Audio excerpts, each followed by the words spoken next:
Cuba की Guantanamo Bay में कायम अमरीकी हिरासती मरकज़ में 9/11 हमलों के मुबैना मास्टरमाइंड खालिद शेख मोहम्मद 5 मुलजमान के खिलाफ प्री ट्रायल मुकदमे की एक हफ्ते पर मुश्तमिल जारी समाअत का आज आखिरी रोज़ है। हमारी साथी नीलोफर मुगल गुआंतानामो में इसकी समाअत कर रही हैं, इस कवरेज कर रही हैं समाअत की। उनके मुताबिक ओवरऑल जो खुफिया मालूमात की वजह से जुमेरात के रोज़ बंद कमरे में होने वाली प्री ट्रायल समाअत दोपहर तक जारी रही, जिसमें वकला सफाई और इस्तगासा की टीमों ने शिरकत की। समाअत के मौके पर मुलजमान कमरा अदालत में मौजूद नहीं थे और ना ही मीडिया को कवरेज की इजाज़त दी गई। इन हमलों के मुबैना मास्टरमाइंड खालिद शेख मोहम्मद समेत 5 मुलजमान के खिलाफ मुकदमे की समाअत का आगाज़ पीर से हुआ था। मुलजमान को 2003 से 2004 के दरमियान हिरासत लिया गया था। नीलोफर ने इस समाअत और मुकदमे की सूरत हाल के बारे में गुआंतानामो बे से जो रिपोर्ट भेजी है, आइए देखते हैं। इब्तदाई जो समातें हैं अब तक वो ज़्यादातर वकला इस्तिगासा और डिफेंस की टीमों के दरमियान दलाइल पर ही मबनी रहे। अब तक जो इस बारे में ज़्यादातर बातें सामने आती रही हैं वो ये है कि इतने साल हो गए हैं, अभी तक प्री ट्रायल का सिलसिला क्यों जारी है और बाकायदा जो है मुकदमे का आगाज़ क्यों नहीं किया गया। तो आपको बताते चलें कि 2008 में एक मुकदमा ख़त्म कर दिया गया था, 2012 में एक नया सिलसिला शुरू किया गया प्री ट्रायल का, जो कि आज तक जारी है।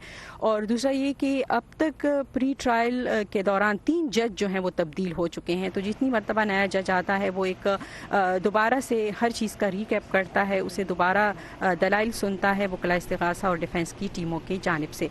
दूसरा ये कि मुलजिमान की जानिब से ये दावे किए गए हैं कि CIA की जानिब से उन्हें ज़ेर हिरासत जब वो रहे तो उन्हें तशद्दुद का निशाना बनाया गया। तो इस बारे में भी शवाहिद और ऐनी शाहिदीन को इकट्ठा किया जा रहा है, इसलिए ये मुकदमा जो है तूल पकड़ रहा है। हमने इस बारे में डिफेंस की टीमों से बात की, वो इस बारे में क्या कहते हैं, आइए देखते हैं। Ammar al-Baluchi was tortured for over 3 years. अमार अल-बलूची को 3 साल तक तशद्दुद का निशाना बनाया गया। उन्हें कभी इलाज मुआवजे की सहूलत नहीं दी गई ताकि वो सेहतयाब हो सकें। एक डिफेंस अटॉर्नी की हैसियत से हमारे लिए सबसे अहम इशू ये है कि अमार अल-बलूची पर होने वाले तशद्दुद के हवाले से काम किया जाए, जो यहाँ गुआंतानामो में होता दिखाई नहीं देता। किसी एक फरीक को शवाहिद हासिल करने से रोकना एक बड़ा मसला है। फौजी कमीशन में सबसे बड़ा मसला ये है कि सिर्फ एक फरीक ऐनी शाहिदीन को बुला सकता है। किसी भी आम अदालत में दोनों फरीक किसी भी तनाज़े में अदालत के सामने ऐनी शाहिदीन को ला सकते हैं, लेकिन यहाँ सिर्फ वकलाए इस्तगासा ही ऐसा कर सकते हैं। I've represented Mustafa al-Hawsawi since 2009. मैं सन 2009 से मुस्तफ़ा अल-हौसावी की नुमाइंदगी कर रहा हूँ। ये अभी कोई बाकायदा मुकदमा नहीं और कई अरसे से इसे तूल दिया जा रहा है। मिस्टर हौसावी को तकरीबन 16 सालों से बगैर किसी मुकदमे के हिरासत में रखा गया है। I have very low expectations of the pre-trial. मुझे इन समाअतों से कम ही उम्मीदें हैं।